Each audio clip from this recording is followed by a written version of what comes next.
ఈరోజు నేను అరటికాయ ఫ్రై ఎలా తయారు చేయాలో చూపిస్తాను.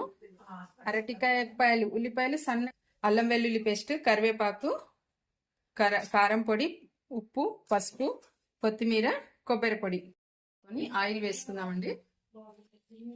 జీలకర్ర, ఆవాలు అన్నప్పుడు కరివేపాకు వేసుకుందాం. ఉల్లిపాయలు వేసుకుందాం. ఉల్లిపాయ బాగా వేగనిద్దాము.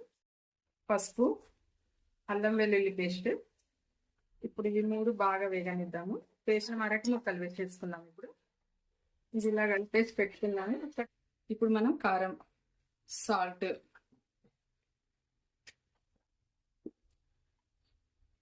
మనం కొబ్బరి పొడి కూడా వేసేద్దాము.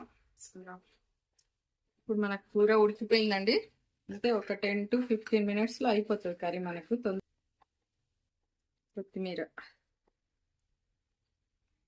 అరటికాయ ఫ్రై రెడీ అయిపోయింది.